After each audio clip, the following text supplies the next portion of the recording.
প্রধানমন্ত্রী শেখ হাসিনাকে ফোন করে তিনি জীবিত আছেন জানিয়ে উদ্ধারের জন্য সাহায্য চান, কিন্তু তাকে উদ্ধার না করে ঘাতকদের জানিয়ে দেওয়া হয় গুলজার জীবিত এবং তার অবস্থান। বিকালে জাহাঙ্গীর কবির নানক ও মির্জা আজম পিলখানায় প্রবেশ করে গুলজারের হত্যার দৃশ্য উপভোগ করেন এবং তাকে কেরোসিন ঢেলে জ্বালিয়ে তার লাশ বিকৃত করেন। মনে রাখবেন, আপনি যাকে ডক্টর ইউনূস বলেছেন, উনি এখানে তত্ত্বাবধায়ক সরকার আগেও হয়েছিল, ডক্টর ইউনূস ছিল, এবং তত্ত্বাবধায়ক যখন এই অন্তর্বর্তী সরকারের পরেও যখন যায় উনি ডক্টর ইউনূসই থাকবেন। আপনি হবেন জেনারেল ওয়াকার, অবসর প্রাপ্ত, এবং তখন আমার মতো অফিসার যারা আপনার এই নাফরমানির জন্য দেশকে আপনি যে পজিশন নিয়ে গেছেন, আপনাকে রাস্তায় দেখলে থাপড়াবে। ভট্টাচার্য পিনাকির দাবি ভারতের পরিকল্পনায় কাজ করছেন সেনা প্রধান। প্রিয় দর্শক, রীতিমতো অবাক হয়ে গেলাম। সেনা সদস্যর কঠিন ভয়াবহ তথ্য ফাঁস করেছেন সাবেক সেনা সদস্য, একেবারেই ধুয়ে দিয়েছেন। সেনা প্রধান জড়িত ছিল পিলখান হত্যাকাণ্ডকে কেন্দ্র করে। এবার সম্পূর্ণ দায় সেনা প্রধান ওয়াকারুজ্জামানের উপর এসেছে এবং গোপন এজেন্ডা বাস্তবায়ন করতে যাচ্ছে ভারতের। শেখ হাসিনা এবং মোদির গোপন এজেন্ডা বাস্তবায়ন করার জন্যই সে কাজে লেগে পড়েছে। আসুন দেখে আসে বিস্তারিত। মনে রাখবেন, আপনি যাকে ডক্টর ইউনূস বলেছেন, উনি এখানে তত্ত্বাবধায়ক সরকার আগেও হয়েছিল, ডক্টর ইউনূস ছিল, এবং তত্ত্বাবধায়ক যখন এই অন্তর্বর্তী সরকারের পরেও যখন যায় উনি ডক্টর ইউনূসই থাকবেন। আপনি হবেন জেনারেল ওয়াকার, অবসর প্রাপ্ত, এবং তখন আমার মতো অফিসার যারা আপনার এই নাফরমানির জন্য দেশকে আপনি যে পজিশন নিয়ে গেছেন, আপনাকে রাস্তায় দেখলে থাপড়াবে। এটা মনে রাখবেন। নেক্সট আসছেন, আপনারা বলতেছেন যে এনএসআই ডিজিএফআই এলাকা আন্ডারমাইন করলে শান্তিতে থাকতে দিবে না, মানে শান্তি থাকতে পারবে না। Who is giving this message? সেটা সম্ভব না। কেন? এনএসআই ডিজিএফআই এর কাজ কি? রাজনৈতিকের বিভিন্ন জায়গায় আঙ্গুল দেওয়া? হ্যাঁ, আপনার যে ডিজিএফআই ছিল জেনারেল হামিদ, আপনার বাসায় কি চরমোনাইপি আর জামাত ইসলামকে নিয়ে যায় নাই? আপনারা প্ল্যান করেন নাই? ছাত্রদেরকে বলেন নাই যে আপনারা এই কি একটা রাজনৈতিক দল গঠন করবেন, কি ছাত্ররা দল গঠন করবে এবং ইসলামিক দলগুলোকে নিয়ে তারা মেইন পার্টি যাবে, বিএনপি যাবে হচ্ছে তখন ইয়াতে কি বলে বিরোধী দল। আপনাকে কে দায়িত্ব দিচ্ছে এই গণতন্ত্র সেট আপ গণতন্ত্র করার জন্য? গণতন্ত্র হচ্ছে সেনাবাহিনী হিসেবে আমাদের দায়িত্ব হচ্ছে একটা সুষ্ঠু নির্বাচন করা। এই নির্বাচনে যারাই আসবে তাদেরকে আমরা সবাই মানবো। এটাই হচ্ছে গণতন্ত্র। আর আপনি ছাত্রদের সাথে কনস্পিরেসি করে, ছাত্ররা তো এখন আপনাকে চিনে গেছে, কারণ আপনি তো এখন আর ব্যাংক দিতে পারতেছেন না। আপনার ডিজিএফআই এনএসআই এখন তো আর পলিটিক্যাল গভর্নমেন্টকে দিচ্ছে না। কি জন্য দিচ্ছে না? আমাদের প্রেসারে দিচ্ছে না, আমাদের প্রেসারে দিচ্ছে না। নেক্সট,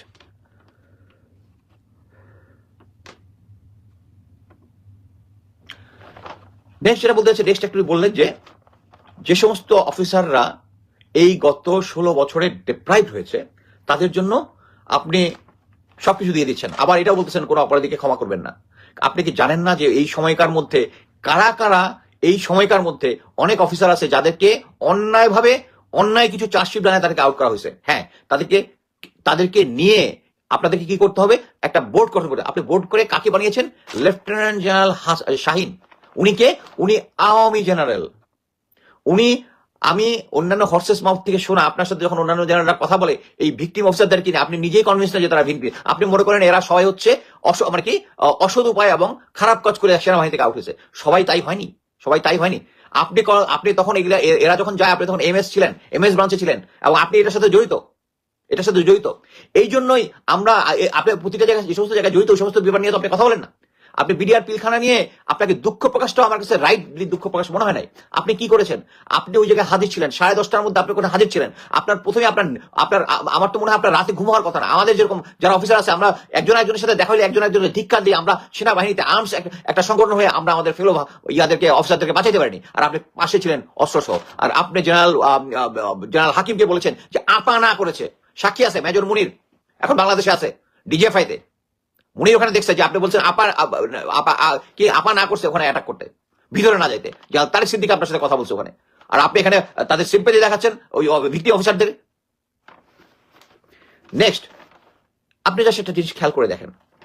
কয়েকদিন আগে আইজিপি বেনজির বলেছিল না, আমরা একটা ভিডিও দেখি যে মুক্তিযুদ্ধের চেতনার বাইরে যারাই আসবে মাটি খুঁড়ে বেরো নিয়ে আসবো, কনফিডেন্স।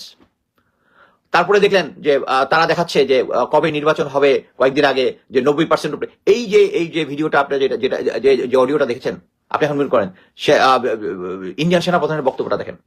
কিছুদিন আগে বিএনপির একটা অংশের বক্তব্য শুনেন, জাতীয় পার্টির বক্তব্য শুনেন, জেনারেল ওয়াকারের বক্তব্য শুনেন। সবগুলো যদি একটা কমপ্লিমেন্টারি একটা। সো আপনাদের এটা বোঝা কোনো নাই যে জেনারেল ওয়াকার জাস্ট তাদের অ্যাডভাইস অনুযায়ী ভারতের অ্যাডভাইস অনুযায়ী এই জিনিসটা তিনি দিয়েছেন। সংবিধান অনুযায়ী প্রধান উপদেষ্টা হচ্ছে সেনাবাহিনীর বস। আমরা কয়েকদিন আগে দেখেছি দেখেছি যে নেত্র নিউজ করেছে যে উনি চান নাই আয়না ঘরে যেন সেনা ইয়া যায়, কি বলে, আয়না ঘরে যেন প্রধান উপদেষ্টা যায়। এর পরবর্তীতে নেত্র নিউজ আরেকটা কোশ্চেন করেছিল যে ডিজিএফআই এনএসআই কি আপনার কন্ট্রোলে, এটার উত্তর উনি দেন নাই। এবং এইটার পরেই প্রধান উপদেষ্টা সমস্ত সাংবাদিকদেরকে নিয়েছেন। এখানে আমি জানি না, আমি অ্যাকচুয়ালি আমি প্রফেসর ইউনূসের প্রতি আমার শ্রদ্ধা এবং সাপোর্ট আজীবন থাকবে, কিন্তু অ্যাট দ্য সেম টাইম আমার কাছে মনে হয় উনি সেনাবাহিনীকে বা সেনাবাহিনীর উপর যে ওনার কমান্ডটা উনি নিতে পারতেছে না। উনি ডিজিএফআই এবং এনএসআই যে তার আন্ডার কমান্ডে যায় না। এটা যে জেনারেল ওয়াকার যে সবাইকে ধোকা দিচ্ছে, ওনার বাসা থেকে 1 মাইলের মধ্যে হচ্ছে কি বলে আয়নাঘর, উনি কি আয়নাঘর জানতেন না? উনি কি আয়নাঘর জানতেন না? উনি যে এখন দেখাচ্ছেন, বলতেছে যে সমস্ত অফিসাররা চাকরি গিয়েছে তাদেরকে যারা কি বলে তারা যদি দোষী হয় তাদেরকে শাস্তি পেতে হবে, আর আপনি তাদেরকে শাস্তি দেবেন যারা আছে। আর আপনি কর্নেল রেদওয়ানকে কি করেছেন? কর্নেল রেদওয়ান, যাকে আমরা দেশের সমস্ত মানুষ দেখেছে ছাত্র জনতার উপর গুলি করতে, আপনারা দিয়েছেন 6 মাসের সিনিয়রিটি ডাউন, কঠোর ভৎসনা। মানুষ হত্যার বিচার হচ্ছে কঠোর ভৎসনা, আপনি এটা দিয়েছেন। সো আপনার উপরে ভরসা করবে কিভাবে লোকজন? প্রধানমন্ত্রী শেখ হাসিনাকে ফোন করে তিনি জীবিত আছেন জানিয়ে উদ্ধারের জন্য সাহায্য চান, কিন্তু তাকে উদ্ধার না করে ঘাতকদের জানিয়ে দেওয়া হয় গুলজার জীবিত এবং তার অবস্থান। বিকালে জাহাঙ্গীর কবির নানক ও মির্জা আজম পিলখানায় প্রবেশ করে গুলজারের হত্যার দৃশ্য উপভোগ করেন এবং তাকে কেরোসিন ঢেলে জ্বালিয়ে তার লাশ বিকৃত করেন। মেরুদণ্ড ভেঙে দেওয়া হয়। পরে তার লাশ এতটাই বিকৃত করা হয় যে 10 দিন পর খুঁজে পাওয়ার পরেও শুরুতে মনে করা হয়েছিল এটি অন্য কারো লাশ। এভাবেই ভগ্নিপতি শায়েখ আব্দুর রহমানের ফাঁসির বদলা নেন আওয়ামী লীগের তৎকালীন হুইপ মির্জা আজম। প্রশ্ন আসতে পারে, গুলজারের প্রতি কার এত রাগ ছিল? এই সেই গুলজার যিনি জেএমবিকে সমূলে ধ্বংস করেছিলেন। এই সেই গুলজার যিনি বাংলা ভাই ও শায়েখ আব্দুর রহমানকে ধরার মূল মাস্টারমাইন্ড ছিলেন। এই সেই গুলজার যিনি দেশের জন্য নিজের জীবন উৎসর্গ করেছিলেন, কিন্তু দুর্ভাগ্যের বিষয়ে তার আত্মত্যাগের মূল্য কেউ দিল না। প্রিয় দর্শক, সম্পূর্ণ ভিডিওটি দেখলেন, বুঝতে পেরেছেন ভিডিওটি গুরুত্বপূর্ণ। আর গুরুত্বপূর্ণ বিদায় জরুরি ভিত্তিতে আপনাদের মাঝে উপস্থাপনা করলাম। খালেদা জিয়া এবং শেখ হাসিনা, তার মধ্যে থেকে আমরা দেখেছি 15 বছরে একজন আরেকজনের উপরে দোষারোপ করছে। খালেদা জিয়া দোষারোপ করছে শেখ হাসিনাকে, শেখ হাসিনা খালেদা জিয়াকে দোষারোপ করছে। তবে সে সময় যে সরকার ছিল শেখ হাসিনা, তার উপরে সেই দোষটা বর্তায়, কেননা তিনি ক্ষমতায় ছিল। সোহেল তাজকে 2 দিন আগেই কেন বিদেশে যেতে বাধ্য করা হয়েছিল শেখ হাসিনার পক্ষ থেকে। এবং যখন এই পিলখানাটা যদি হয়েছিল, সোহেল তাজ যখন ফোন করেছিল শেখ হাসিনাকে, তখন সোহেল তাজকে নাকি ধমক দিয়েছিল যে তুমি বিদেশ থেকে বেশি বুঝো না, এটা আমরা দেখছি। তাহলে স্বরাষ্ট্রমন্ত্রীকে ধমক দেওয়ার কথা ছিল শেখ হাসিনার, কিন্তু পাল্টা কেন শেখ হাসিনা এটাকে দামা চাপা দেওয়ার জন্য ধমক দিয়েছেন। তাহলে বোঝা যায় যে শেখ হাসিনা হয়তো বা এটার মধ্যে কোনো ইঙ্গিত রয়েছে, ইশারা রয়েছে। সেই সময় হিন্দিতে কথা বলছিলাম, বক্তব্য সামনে আসছে। আমরা দেখেছি যে শাপলা চট করে সেখানে কিন্তু হিন্দি কথা বলা পুলিশ দেখেছি, তারা হামলা করেছিল। এরপর আমরা দেখেছি যে সেই বিডিআর হত্যাকাণ্ডে বিডিআর স্ত্রী বলছে যে সেখানে হিন্দিতে কথা বলা হয়েছে। এবার ছাত্র অভ্যুত্থান আন্দোলনে সেখানেও হিন্দিতে কথা বলা পুলিশ দেখা গিয়েছে।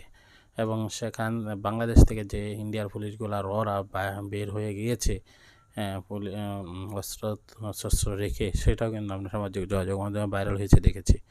প্রিয় দর্শক, আজকে এই পর্যন্তই। আমরা পরবর্তী ভিডিও নিয়ে হাজির হচ্ছি। দেখা হচ্ছে পরবর্তী ভিডিওতে। আসসালামু আলাইকুম ওয়া রাহমাতুল্লাহ।